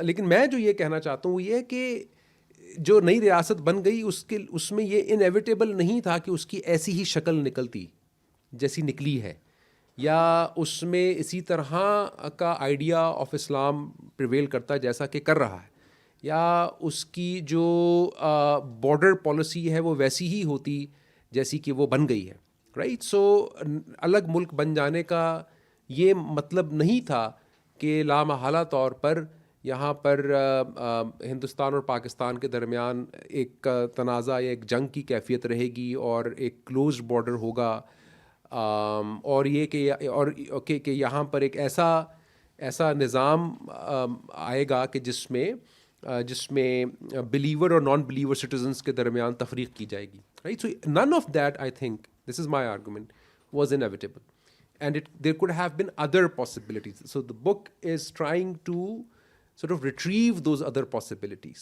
right? So جس طرح آپ فاؤنڈیشن کی جس میں آپ کہنا چاہ رہے ہیں نا کہ اس کے بنیاد بھی تو کوئی ہونا اس بات کی، تو آئی تھنک وہ بنیاد ہم ہسٹوریکلی ریکور کر سکتے ہیں کہ 50s کا وہ ڈیکیڈ، اسی لیے مجھے وہ اہم لگتا ہے کہ اس 50s کے ڈیکیڈ میں یہ جو تمام مباحث تھے، اور وہ کوئی صرف فرنجز پہ نہیں تھے، وہ بلکہ مین اسٹریم میں تھے، جو کہ وہ متبادل بیانیہ فراہم کرتے ہیں، جو کہ میرے خیال میں اگر آج بھی ہم ایک نئی طرز کی ریاست کو قائم کرنے کی کوشش کریں تو اس میں ہمارے معاون ثابت ہو سکتے ہیں. سوال ہے ایک سیکنڈ، اور بھی لوگ ہیں نا، آپ نے ایک سوال پوچھ لیا، کسی اور کو دیتے ہیں پلیز. بہت شکریہ. صفدر رشید سر، ایک تو سیکنڈ کروں گا بات، پھر ایک سوال چھوٹا سا کہ ہمارا گاؤں جمنا کے کنارے تھا، فلڈ کے خطرے کی وجہ سے 20s میں یہاں پورے والا زمین دے دے گی. پورا گاؤں ہمارا 100 برس ہو گئے ہمیں. تو ارد گرد کے گاؤں جنہیں ہمارے بزرگ جانگلی کہتے تھے، ابھی آپ نے بھی کہا، اور یہ نمازی تھے اور ٹوپیاں لیتے تھے. اس گاؤں کا نام ٹوپیوں والا ہے ہمارے گاؤں کا، آج بھی 100 برس ہو گئے.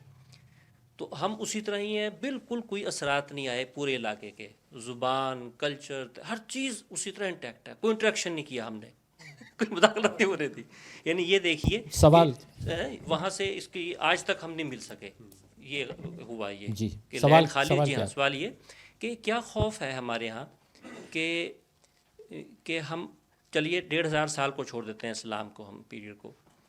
آپ ٹیکسلا تو بھی اسلام سے پہلے کی ہے، پانینی تو اسلام سے پہلے کا ہے. تو اس کو کیوں نہیں اون کرتے؟ آج آپ یہ کیوں نہیں کہتے کہ ٹیکسلا یہ دنیا کی قدیم ترین یونیورسٹی ہے دنیا کی؟ اسی طرح اور بہت سی چیزیں ہیں. اس کو کرتے ہیں. یہ میں نے وہ کتاب میں خیر وہ خالصتاً میرا بھی آرگومنٹ نہیں ہے، اور لوگوں کا بھی آرگومنٹ ہے کہ پاکستان کے جو بھی نیشن اسٹیٹ، جیسے آپ شروع میں نیشن اسٹیٹس کا وہ کہہ رہے تھے نا، کہ نیشن اسٹیٹ جو ہے وہ ہمیشہ because it's a modern institution but at the same time it wants to invent a glorious and an ancient past, right. تو ہندوستان کے لیے اس اینشنٹ پاسٹ کو انوینٹ کرنا یا کلیم کرنا وہ نسبتاً آسان تھا.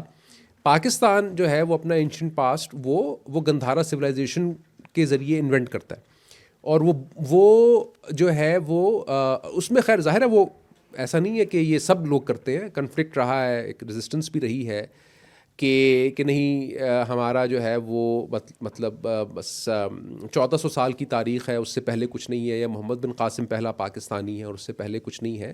لیکن ایک بہرحال ایک لبرل پاکستانی اسٹیٹسٹ پروجیکٹ بھی رہا ہے، رائٹ.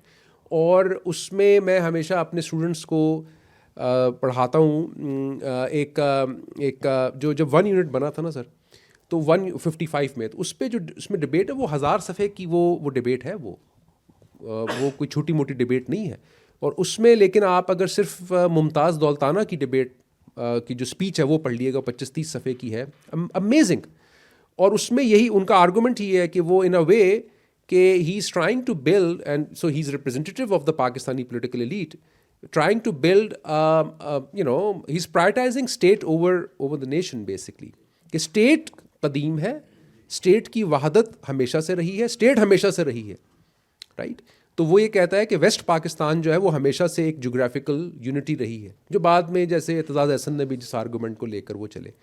تو اس میں وہ اسلام سے ربط صرف اس حد تک جوڑتے ہیں کہ وہ کہتے ہیں کہ یہاں کے لوگ پہلے بدھسٹ تھے اس خطے کے، اور بطور بدھسٹ وہ ایک طرح کی مونوتھیزم پر یقین رکھتے تھے، آپ کہہ لیجیے. سو ان اے وے کہ وہ ایک طرح کے مونوتھیزم سے دوسری طرح کے مونوتھیزم میں آ گئے. اور وہ اصل جو پاکستان کا پرابلم جو پاکستان کا ہے نا، جو میں نے کئی دفعہ اور بھی جگہوں پر کہا ہوگا، I say this again, Pakistan is fundamentally anti-Hindu. Pakistani identity and the basis of Pakistan is fundamentally anti-Hindu. it does not accept Hinduism, it does not accommodate Hinduism. Hindu is the ultimate other Pakistan میں. مطلب آپ دیکھیے کہ وہ سکھوں کے ساتھ الگ طرح کے تعلقات, وہ اس میں بھی ایک جیو اسٹریٹجک یا پولیٹیکل کمپلشن ہے.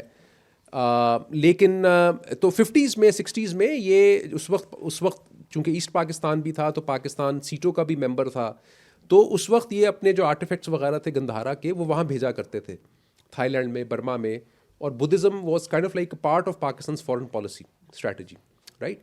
لیکن بدھزم سے پہلے جو ہے نہیں, اس میں یہ کبھی ذکر نہیں کیا جائے گا, یہ کہا جائے گا کہ ہندو ٹریڈیشن جو ہے یا ہندوازم جو ہے کسی بھی فارم میں یا وہ ہندو دھارمک ٹریڈیشنز جو ہیں کسی بھی فارم میں وہ اس خطے میں رہی ہیں یا یہاں کے لوگوں کا مذہب رہی ہیں. تو وہ so that's the kind of like, یہ آپ کو نظر آئے گا اگر آپ کسی بھی پاکستانی میوزیم میں چلے جائیں. So how a museum is curated, how a museum tells you a story about the nation, اس میں آپ کو کلیئر نظر آئے گا.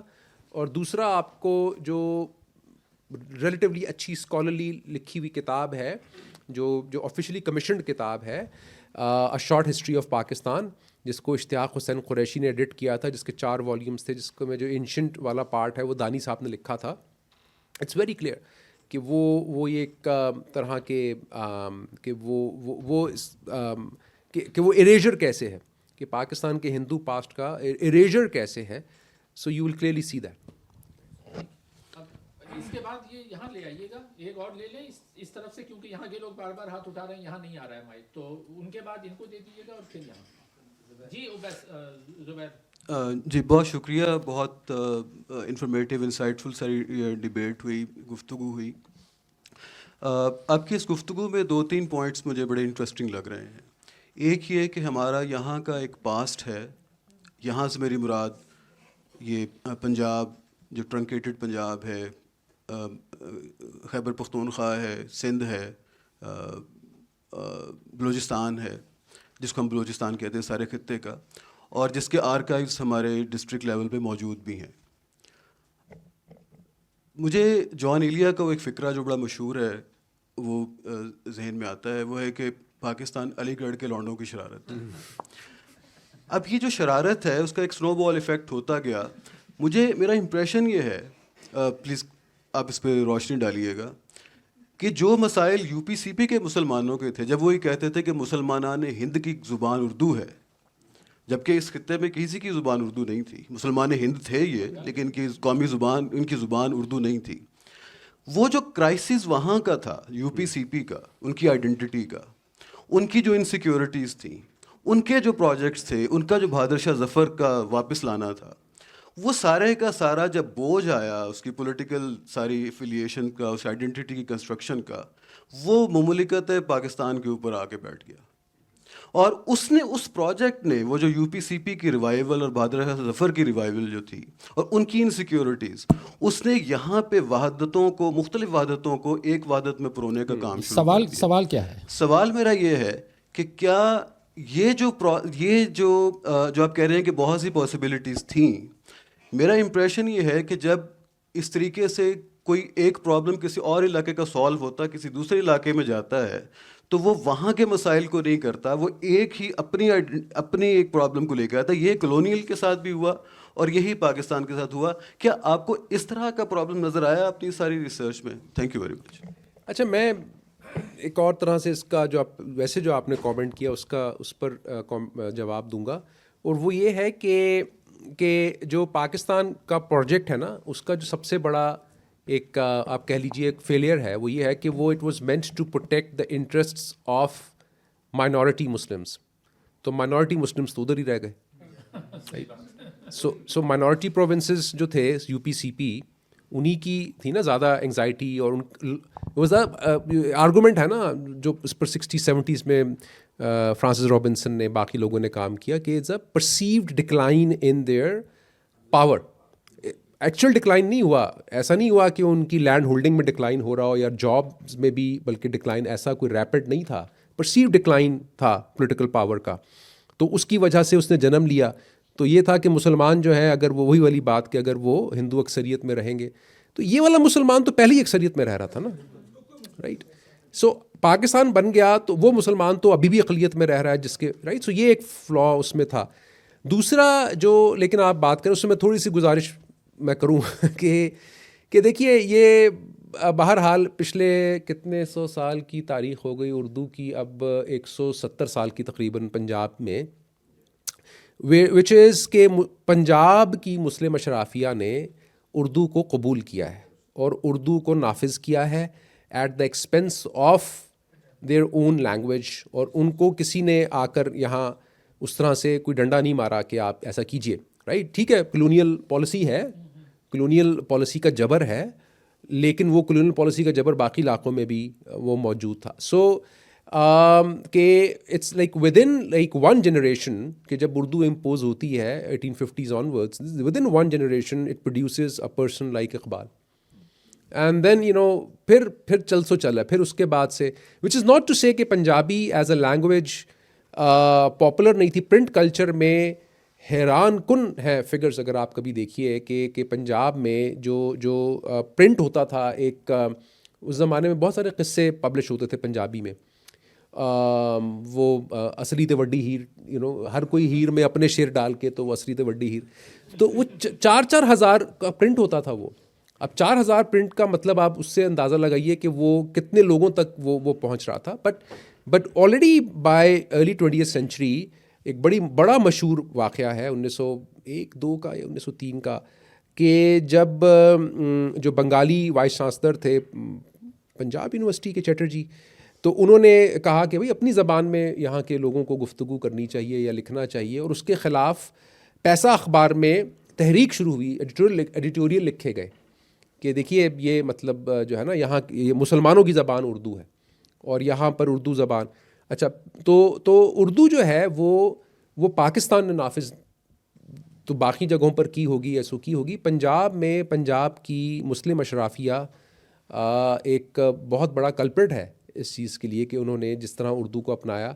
اور آخری بات یہ کہ یہ پھر 48 میں یا 49 میں ایک کانفرنس ہوئی, پنجاب یونیورسٹی میں کانفرنس ہوئی, اور وہاں پر جو بابائے اردو تھے مولوی عبدالحق, انہوں نے خطاب کیا اور انہوں نے کہا, انہوں نے پہلے تو لارڈ لارنس کو جو ہے نا بہت ان کا شکریہ ادا کیا اور ان کو بہت خراج تحسین پیش کیا جنہوں نے اردو کا نفاذ کیا. اور اس کے بعد انہوں نے کہا کہ آنے والے دنوں میں آپ دیکھیے گا کہ اس خطے کے لوگ اپنی زبان بھول جائیں گے, یہاں کی زبان اردو ہوگی. اور جس طرح انہوں نے کہا جس طرح مصر میں اور سوڈان میں ایسا ہوا کہ وہاں اب صرف عربی بولی جاتی, باقی ان کی کوئی بھی زبان ختم ہو گئی, یہ پنجاب میں ایسا ہوگا. اور طاہر مہدی بیٹھے ہیں, انہوں نے یہ پھر سب پر انکشاف کیا جب نئے سینسس فگرز آئے کہ 25 لاکھ ڈکلائن آیا ہے صرف پچھلے کتنے سال کے فرق میں, 5 سال یا 6 سال میں جو 2 سینسز ہوئے ہیں, کہ 25 لاکھ لوگوں کی زبان جو ہے وہ پنجابی سے وہ شفٹ ہوئی ہے. Right, so there are other reasons as well, perhaps, but it's. I mean, let's not deceive ourselves. کہ Punjabi has ceased to be a middle class language actually in at least urban centers. کہ آپ میں سے کتنے لوگ ہیں جو جانتے ہیں مڈل کلاس لوگوں میں جو اپنے بچوں سے پنجابی میں بات کرتے ہیں, رائٹ. وہ جیسے وہ ڈاکٹر طارق رحمان ہمارے, انہوں نے ایک دفعہ کہا کہ جو یونیورسٹی میں جو لڑکا لڑکی جو رومانوی گفتگو کرتے ہیں وہ ہمیشہ اردو میں یا انگریزی میں کر رہے ہوتے ہیں, تو پنجابی میں تو نہیں کر رہے ہوتے. شادی کے بعد چاہے پنجابی بولتے ہوں, رائٹ, لیکن یہ ہے کہ سو دیٹس اندر. ایک اور جو اس کا انڈیکیٹر ہے وہ یہ کہ ابھی پچھلے دنوں میں نے دیکھا ایک رکشے کے پیچھے اشتہار لگا ہوا تھا کہ اپنے بچیاں نو ماں بولی سکھاؤ اور پڑھاؤ. اس سے مجھے اندازہ ہوا کہ نہیں پنجابی ختم ہو گئی ہے. نہیں, اگر رکشے کے پیچھے اشتہار دینے کی نوبت آ گئی ہے تو چلیں جی آخری 1-2 سوال لے لیتے ہیں. کس کے پاس ہے مائک؟ اس کے بعد ذرا یہ کافی دیر سے انہوں نے ہاتھ اٹھایا ہوا ہے, پہلے یہ کر لیں جی. نہیں ابھی 1 منٹ. ہاں جی سر, آپ نے اپنی کتاب میں سٹیزن شپ اور جو نیشنل یا نیشنلٹی ہے اس کے ڈفرینشیل کی بات کی ہے.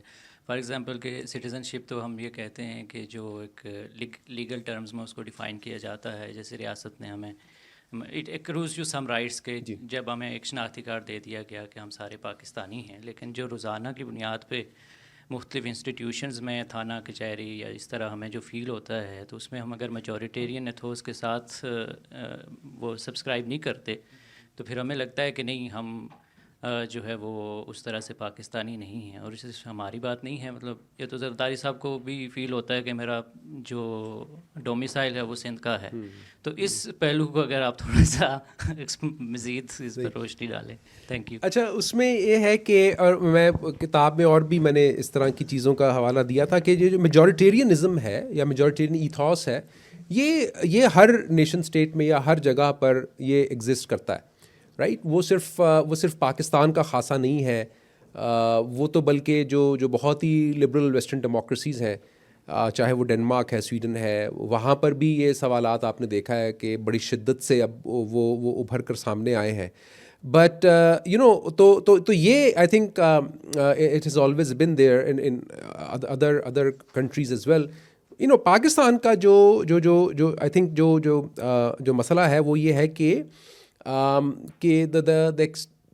جو violent extreme to which the state power has been used to try eradicate, and enforce a homogenized kind of like an identity, right. تو وہ اس کی جو شدت ہے وہ بہت زیادہ, اور جو اسٹیٹ کی انگزائٹی ہے وہ بہت زیادہ ہے کہ وہ it is unable to accommodate anything outside of this trinity of Urdu, Islam, Musliman, right. Whereas in other examples, there has been some degree of accommodation. So I think that's the major difference, and that's the major problem. جی, معین باٹلے نام ہے جی. السلام علیکم قاسمی صاحب, بہت شکریہ, زبردست کتاب میں پڑھ بھی رہا ہوں تو تھینک یو. میرا جی کویشچن یہ تھا, آپ نے کہا کہ جیسے وہ بارڈر 3 گوروں نے بیٹھ کے اور وہ بنا لیا اور اپنے بہت ہی آربیٹری بیسس پہ, لیکن آفٹر آل وہ بن گیا اور اب کافی سال گزر گئے. تو یا تو اگر ان چیزوں پہ اگر بات ہونی ہے تو کنٹری اسٹرانگ ہو, جو کہ ان میں اتنا سیلف کانفیڈنس ہو اور ڈیلیبریشن ہو کہ وہ بات کر سکیں. لیکن یہاں جو کنٹریز ہیں وہ میرے خیال میں تو اتنا کیوس ہے اور اتنی کنفیوژن ہے کہ وہ ایک اپنے دوسرے معاملے ہی نہیں سنبھال سک رہے. تو اگر یہ بات بھی چھڑ گئی تو مزید چیزیں خراب ہوں گی. اور وہ 50s کا جو ہے تو بڑا انٹرسٹنگ کہ جی کیا سینیریوز تھے, لیکن آفٹر آل وہ واٹر انڈر دا برج کافی زیادہ نہیں گزر گیا, اور اب کہیں وہ چیزیں سوچ کے کہیں اور مشکلات ہی نہ ہو جائیں اگر وہ سارے مطلب سینیریوز کو پھر سے کھولا جائے. کھولنے کی بات نہیں, لیکن یہ بات ضرور ہے کہ جتنا ہم سمجھتے ہیں بارڈرز کہ وہ بہت ہی فکسڈ ہیں. آپ امیجن کیجئے کہ ایون جو پنجاب کا بارڈر ہے پاکستان انڈیا کا, even that was renegotiated کہ ارلی 60s میں کچھ جو گاؤں دیہات ہیں, بیکاز اگین یہ لکیر کیسے کھنچ سکتی ہے, وہ کچھ جو علاقہ ہے وہ جب سیلاب آتا تھا تو وہ زیر آب آ جاتا تھا, جب پانی اتر جاتا تھا تو وہ پھر وہاں لوگ آ کر بس جاتے تھے. تو یہ بارڈرز, یہ جو کچھ جو ولیجز ہیں وہ انڈیا پاکستان نے ایکسچینج کیے. ایون ان پنجاب, بنگلہ دیش جو ہے اس کا تو ابھی کتاب بھی کسی کی وہ آئی تھی کہ 1000 cuts. بنگلہ دیش کا تو بارڈر از انسین, وہ کیسے بارڈر بن سکتا ہے, آپ اس کو دیکھیے تو صحیح.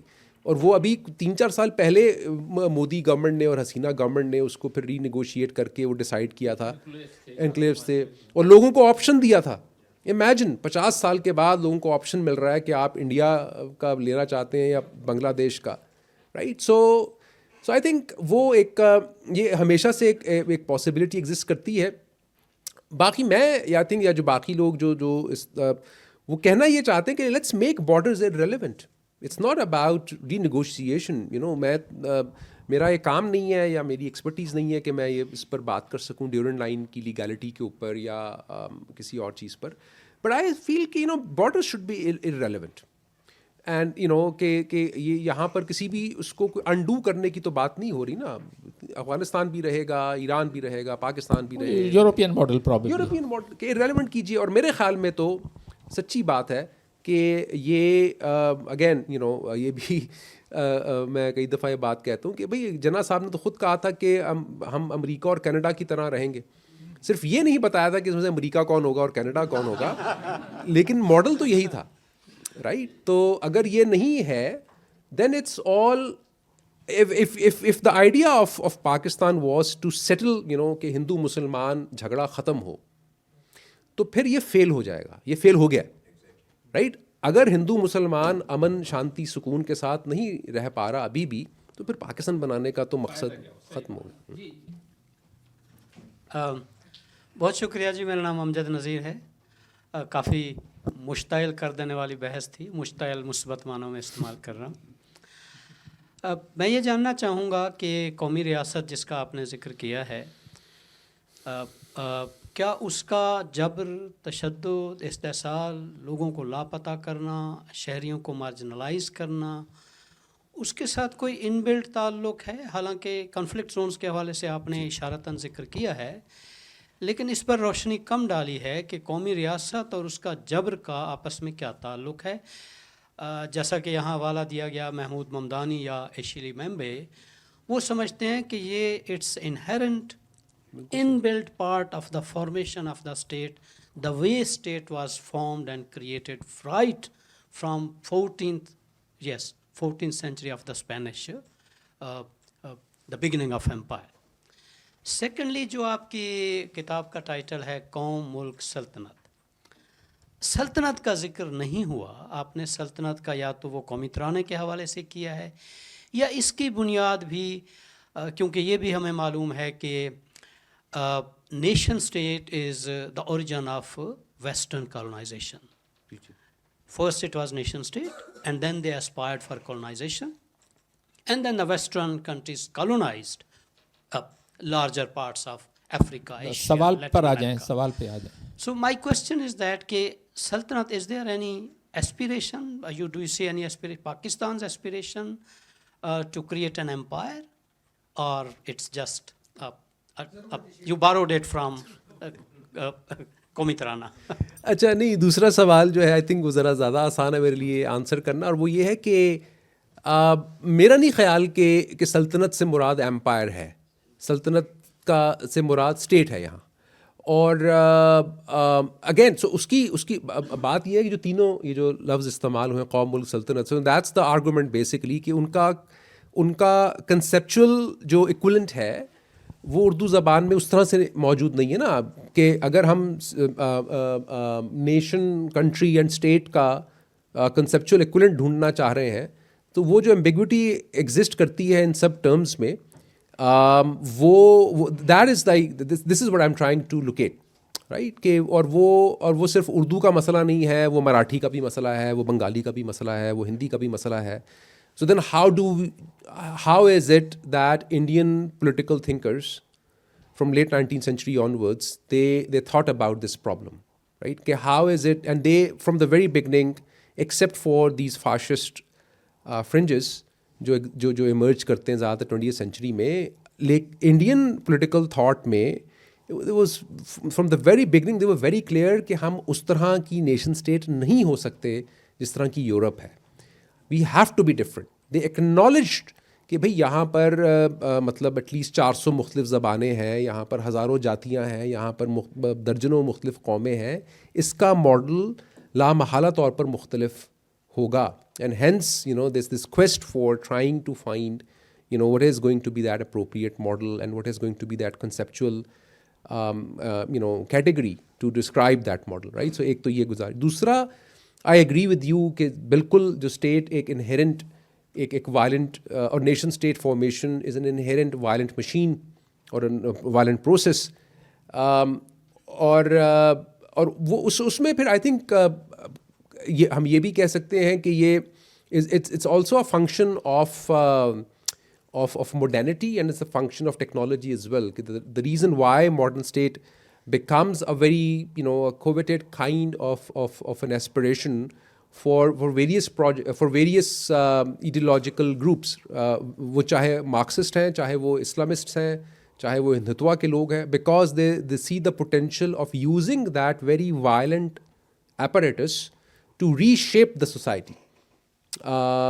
and hence post colonial states are, you see them as being very, very violent, because you know for them the idea is کہ بھائی ہم جو ہے وہ یہ جو ہم جو ہے نا وہ یہ جو ایک ٹائم گیپ آ گیا جو ویٹنگ روم آف ہسٹری میں ہم بیٹھے رہے ہیں وٹ ایور, تو اب ہم نے جو ہے وہ اسپیڈ اپ کرنا ہے, اور ہم نے جو ہے نا وہ ایک جلدی ایک منزل تک پہنچنا ہے, اور اس کے لیے ضروری ہے کہ وہ ایک یونٹی آئے, ایک ہوموجینٹی ہو, اور ایک لینیئرٹی ہو, اینڈ ہینس یو نو دس کہ اس میں جو violent aspect of state power in that whole scheme of things at the expense of the more you know democratic potential which inheres also in the same modern nation state.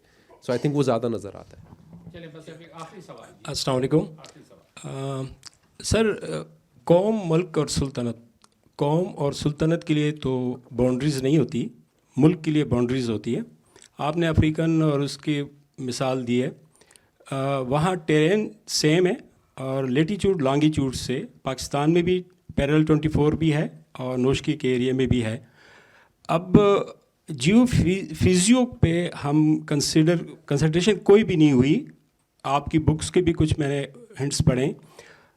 اس کے علاوہ N D you میں بھی کچھ research ہو رہی تھی کہ see site سے اگر کوئی انہیبیٹنٹس ان کو آپ لے جاتے ہیں most northern high altitude 13,000 plus پہ, وہاں سروائیو نہیں کر سکتے وہ, اور سیم ایکسینٹ ہوتا ہے. اب جو پارٹیشن ہوئی ہے ایسٹ کی, ایسٹ پاکستان کی, اس میں یہ ہوتا کہ وہ ژوب بھی نہیں بول سکتے تھے, ایون بڑے بڑے الفاظ نہیں بول سکتے تھے. سوال کیا اردو میں سوال یہی ہے کہ ٹائم زون مینشن نہیں ہے کسی بھی باؤنڈریز کی. ٹائم زون ہمارا شکر گڑھ ہے, لیکن ہم 3 ممالک کے ٹائم زون کو اوور لیپ یعنی سپر امپوز کر رہے ہیں. ہمارے جو گوادر پلس پنجگور ہے, نوشکی ہے, وہ ہیں ازبکستان کے ٹائم زون کے ساتھ, یعنی آدھا گھنٹے 1 گھنٹہ لیٹ ہے. لیکن شکر گڑھ کے ساتھ نیو دہلی کے ساتھ ہمیں میچ کیا ہوا ہے. یہ ایک بہت بڑا پرابلم ہے. اس کا کوئی ذکر نہیں ہے ملک اور قوم اور اس طرح کی جغرافیکلی ٹیکنیکلی کوئی بھی. ٹھیک ہے, تھینک یو سو مچ. ایک آخری سوال یہاں سے لے لیں. ایش نیر صاحب, ہم کلوز کرنا ہے, otherwise will go on for ever. چلیں ایک ان سے لے لیں پھر. وہ بڑا مختصر وہ اس کا جواب یہ کہ وہ جو جہاں وہ روت ہلال والا جو پوری ڈبیٹ ہے نا, اس میں ٹائم زون تو نہیں, وہ تو لیکن یہ ہے کہ وہ ڈفرینٹ ہورائزنس تھے, تو اس کا ذکر ضرور موجود ہے کہ وہ ایک بنگال کا جو مطلع تھا وہ بالکل الگ تھا, یہاں کے لوگوں کا مطلع بالکل الگ تھا, اور اس میں پھر جو بٹ اس میں بلکہ آپ تو بہت ٹیکنیکل اس پیمانے میں گفتگو کر رہے ہیں. لوگوں کا تو یہ بھی کہنا تھا کہ بھئی ہم جہاں پر رہ رہے ہیں جیسے کہ ٹرائبل ایریاز میں, اور وہ اور اس کے بعد 80s میں جب افغان مہاجرین آنا شروع ہوئے تو یہ ولایت کا concept became very important, right, کہ ہم کس ولایت کا حصہ ہیں, ہم نے کس ولایت کی اس کو فالو کر رہے ہیں. سو وہ آئی تھنک ٹیکنیکل ڈیٹیلز اپنی جگہ بہت اہم ہے, لیکن اصل میں دیکھنا یہ ہے کہ لوگوں کے لیے وہ کیا وہ پرابلمس تھیں, وہ اس کو کس طرح ان ڈویژنس کو دیکھ رہے تھے. السلام علیکم. نہیں, 1 منٹ وہاں سے. اسٹارٹنگ میں ہم لوگوں نے آپ لوگوں نے ڈسکس کیا کہ جو چھوٹی چھوٹی باتیں تھیں کہ جو ہمارے رولنگ کلاس تھی وہ کتنی نان سیریس تھی اور کتنی ڈم تھی کہ چھوٹی چھوٹی باتوں کے لیے ان کو برٹش کی گائیڈنس اسٹل ہے کہ چھوٹی چھوٹی باتوں کے لیے بھی انہیں برٹش کی ضرورت پڑ رہی تھی.